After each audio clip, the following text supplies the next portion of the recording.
Hey, adventurous educators. Welcome back to Marketing Adventure with Jackie. We are continuing mastering the production of a fashion show series. This is part 7, in which we're going to talk about creating a compelling story through the theme development. That is a design story, a fashion design story. So, let's get into this episode. Get ready to take some notes because I'm going to cover quite a few things in structuring your theme development, your segment development for a fashion show. Let's go.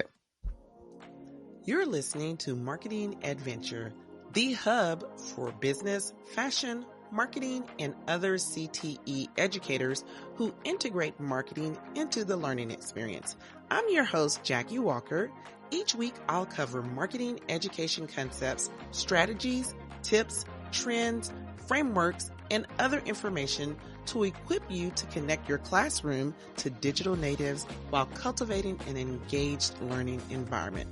So come on into the room where your favorite beverage, snacks, and even your cell phone are all welcome. Now, as we get into developing a compelling design story through your segment development, we need to look at 3 different things. So there are things that we need to consider when we're setting up the segments, and also based on where the merchandise comes from. And then there are several things that need to be determined as a part of setting up the segments. We're going to break those down. And the first thing I'm going to talk about is things to consider. There are 4 key things to consider when you are looking at developing your segments. Of course, the number one thing is the theme. We talked about theme development previously in episode number 24, which is part 4 of this 11-part series. So your theme is very key. Once you have determined your theme, the next thing you want to look at in the segment development is the number of designers you're using for your fashion show. And that's very key if you're doing the internal resource of designers from the fashion design class, because then that's going to help you see how many segments you can develop. If you're using designers that are not the internal fashion design class, then you're not likely basing your segments necessarily on these designers, because if you're not using the fashion design class, you could be using an array of resources like retailers, community designers out in the community, college fashion designers, or donations or merchandise gathered from your own resources with the students and yourself. So it's not always going to be the number of designers. The only exception to that is if you are using the fashion design class, then you would look at the number of designers for the segments. You also would need to consider the number of models that you're going to have.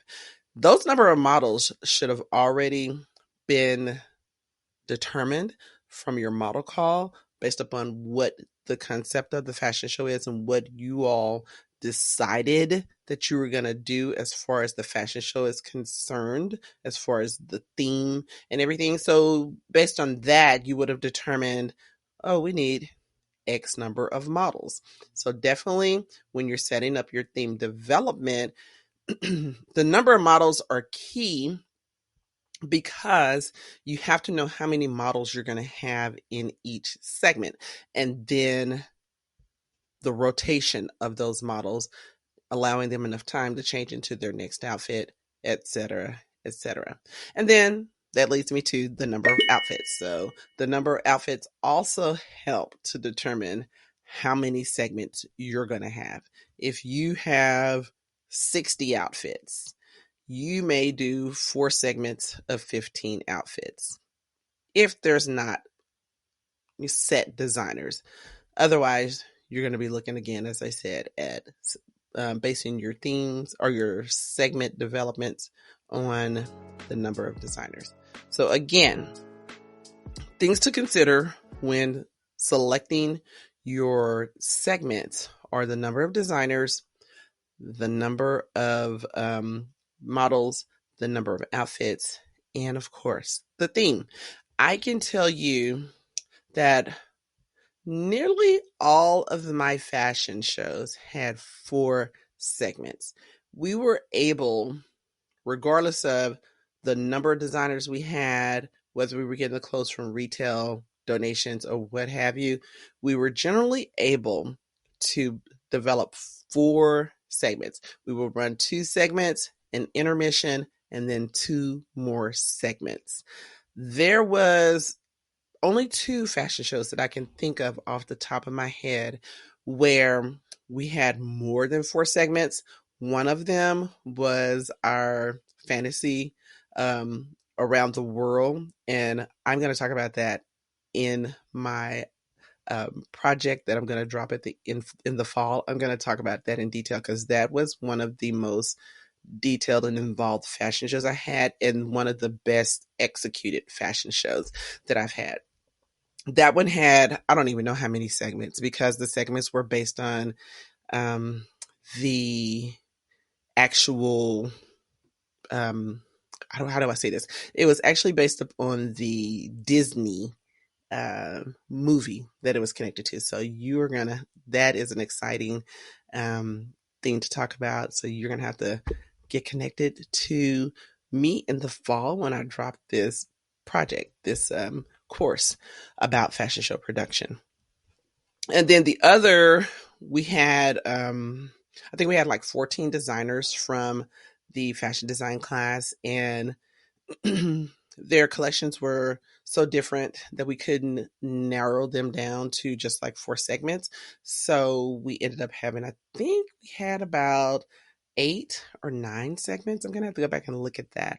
So definitely developing your segments takes some planning and some management, and really looking hard at the numbers. The numbers involve the designers, the models, and the outfits. All right. So those are the things that you need to consider when you're looking at developing a segment or these segments. Now, the next thing that you need to look at when you're developing your segments is whether they're going to be design focused or whether they're non-design focused. So let's break those 2 down. So if the fashion show is going to be focused and centered around specific designers, in our case, the fashion design class, that were the spotlight for the fashion show, and this was their senior showcase, as well as my students' senior showcase on fashion show production.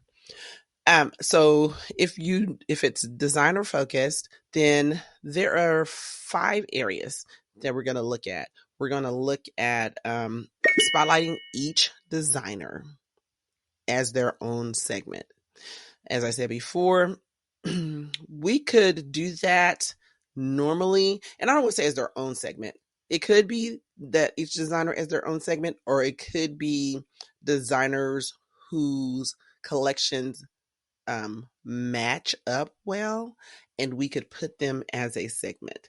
Let's just use the seasons of the year. So let's say that the design class, there were 10 designers in that class, and there were 3 who did a line based on spring apparel. So we would put those designers in a segment. And then maybe the other designers, there were 2 who were winter focused with their clothing. Maybe, the cool colors or what have you, or long sleeves or coats, jackets, whatever it may have been. So we would put those 2 in a segment. And then we may have 3 designers that were focused on warm summer clothing. We would put them in a summer segment. And then the other two could have just been fall, like greens and um, like autumn colors and things of that nature. So we would put them in a segment of themselves, and that would be fall. So you have your winter, spring, summer, fall segments for your fashion show. That's the gist of how you could take those designers and spotlight them in segments along with other designers. Now, there were some designers, like I said, there was one year when we had about 14 designers, and we really couldn't narrow them down into segments together. So they had their own segments, is the way we chose to do it. And so I think, like I said, I think we had 8 or 9 segments. So there were some segments that had paired up designers. It could have been because of their lack of um, their low number of outfits that they created. So we had to put them together to create one full segment. However, we're spotlighting the designers. So the second thing is you can have, when you're doing a designer collection, the designers could actually select their models.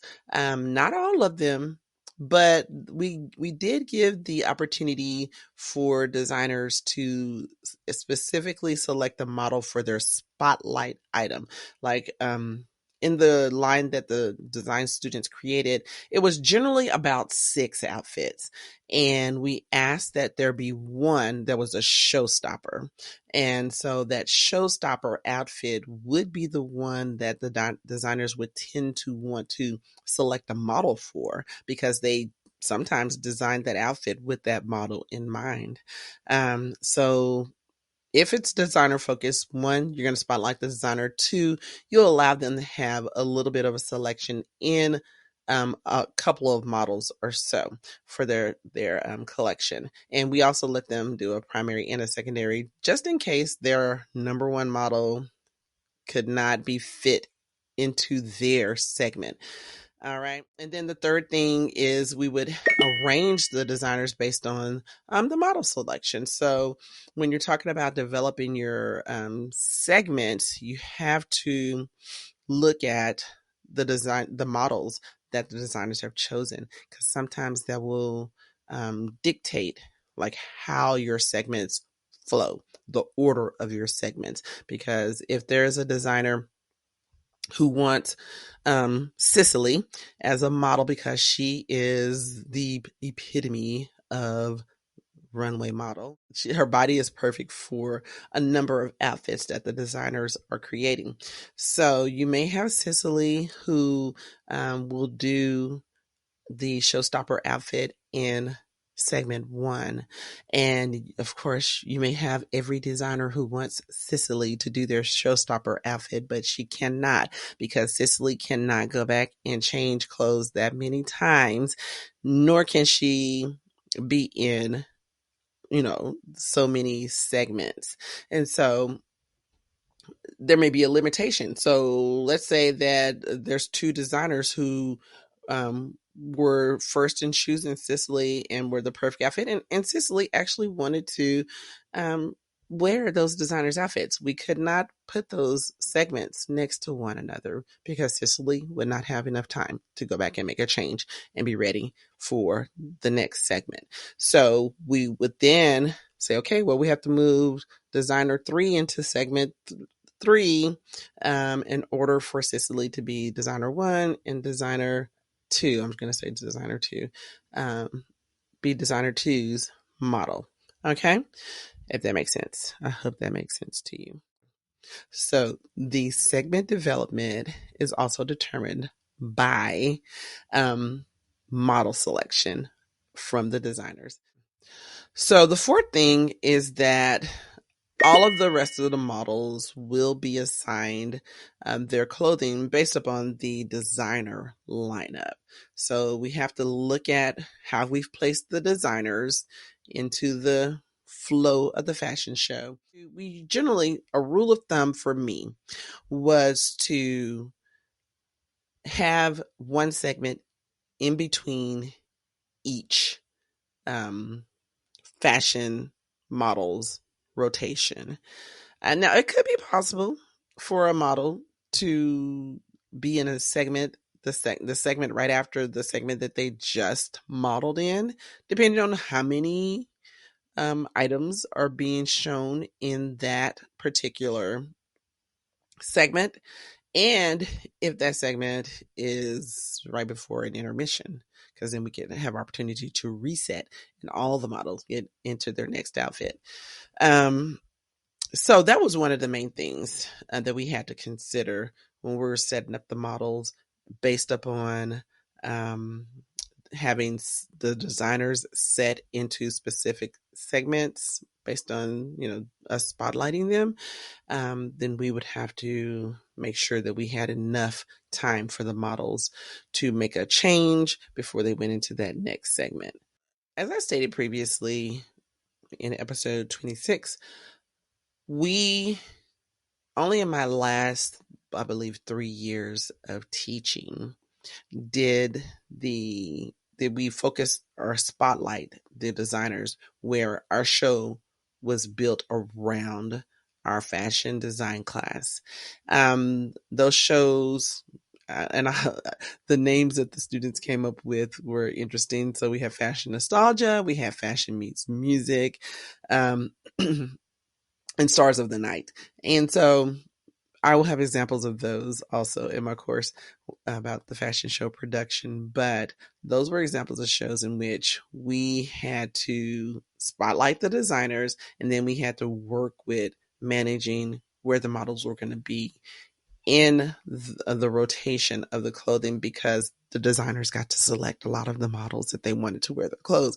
So it created a little bit of a challenge for us in just trying to make sure that the model that they wanted was going to be able to wear their merchandise, and with the rotation of the models throughout the different segments.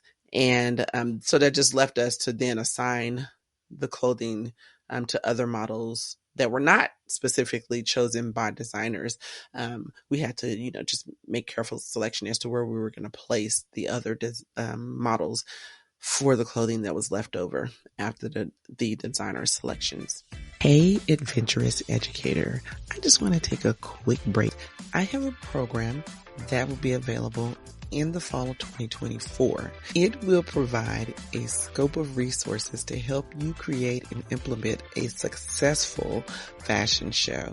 It's something I've wanted to do for years, because a fashion show has so many moving parts. And of course, when you're managing students who are responsible for implementing the show, it really is a project management responsibility. Now, this program will contain video and audio modules, as well as a project management framework, proprietary documents for management in all areas of the responsibilities, signature model call framework, an outline for creating your fashion show Bible, a media kit framework, real examples of my productions, and highlights of my student-led fashion shows, and so much more. Now stay tuned for the early bird invitation to access the program. I look forward to having you access that. And I also look forward to hearing about your fashion show productions and seeing them on Instagram. So be sure to connect with me at Marketing Adventure so I can see all of the wonderful work that you're doing with your program. Now, when we were developing the segments for the show using apparel that was not specific to a designer, that was not from our internal fashion design class, this made things a little bit easier, because then we had full control over the model, what they were going to wear. Except for if there was a college designer, we did give them an opportunity, or even the independent designer, we did give them an opportunity to see our models and select a model too that they wanted to showcase a specific outfit of theirs. But so when we were doing the segment development for non-designer focused apparel. We just looked at the main story points of the show. I'll give you an example. We had like a circus theme one time of a fashion show. And so our segments were based upon events that would normally happen at a fashion show. Can't wait to let y'all know about that and reveal to you that particular theme. But so because we had chosen the segments based upon what we would see at a circus, then we were able to freely go out and shop merchandise for those segments. And then, of course, we had in mind who we may want for a particular segment, but mainly we would shop the clothing first. And then once we got the clothing, we would say, okay, let's fit the models to these clothing. But sometimes, like I said, there were certain models that we wanted in certain segments of those shows that were not designer focused. And we would go out and search for an outfit for that particular model. Other things to consider, there were usually about 4 or 5 segment concepts based on the story point. As I said before, I generally like to keep my fashion shows at 4 segments. It's just easier to manage. And we would then again assign models to those various segments, which was just much more easy because we didn't have the restrictions of a designer wanting a particular model. Examples of these shows would be, again, like the circus themed fashion show, our decades project. What year did we start with? I think we started with the 60s and then we went all the way up to futuristic. So that was very fun. The last part of developing your segments and creating this compelling fashion design story is, so you have a list of things you need to consider. And these things that I'm going to talk about are not in any particular order. They are just key things to consider when you're looking at your segments. So one is, of course, the designer and merchandise placement within your show. That's going to help you figure out how to develop the themes for your fashion show. The model assignment of the outfit is very key. We already talked about those two. And then things to determine are the props that you're going to use in the fashion show. Now, this doesn't dictate this segment development, but it is very key when you're selecting your props that you have to look at the flow, especially if they're like big things. One year we had these walls that there were like 2x8. I think they were 2x8s because it was just like, you go to the Home Depot and you buy that sheet of wood, plywood. I don't know what it exactly is called, hardwood, whatever. But they're generally about 4 feet wide by 8, aren't they? I'm not quite sure. But we had those like cut in half and we had those on wheels. And so we used those as backdrops for a fashion show a few times actually. And so you have to consider the props and the transition of those props when you're looking at your segment development. Is it going to be feasible to transition certain props? So you may think about putting segments together that are going to use the same props so that the movement would not have to be, in and out of those props. You can have those props set for a set period of time and then move them out when you don't need to use them anymore. So prop development or selection is key in helping you with your segment development. Now for your segment development, of course, you're going to have your music selections set up. Other things that you'll need to consider are your backdrops. Again, we would, in our auditorium, there was some poles at the top that held like flags and various things that the theater used when they draped the fabric over to change the background for the different scenes. So we used those on occasion for like our circus theme. We had a big tent that was created and hung from those. And, you know, you have to think about when you would need to lower and lift up that backdrop for the scenes, for your segments. So that's another thing to consider when you're looking at arranging your segments for the show. And then the other things you need to consider when you're developing your segments is the length of the segment. So if you have like 4 segments, let's say you want your fashion show to be an hour. Ours usually lasts about an hour. That's including the intermission. So our intermission generally was about 15, 20 minutes. So then you have, let's say, 40 minutes left for your segments. So then you have your segments that are going to be about 10 minutes each. And so you have 10, 10, then a 20-minute intermission, and then 10, 10. That makes up your whole hour. So based on how long you want your fashion show to be, then you need to determine the length of your segments and then the intervals in between each segment. So we did have just a little bit of time, maybe 3 minutes or so between each segment, just for the change and transition of the segment itself, the designers, the models, and all those things you have to take into account when you're looking at your intervals, because you don't want to make it a long interval, but you do need time to transition. And then also your intermission, like I said before, it would be like 15 or 20 minutes. Generally, we did like entertainment during our intermission, our band, our dance team. We had a jazz ensemble to play one year.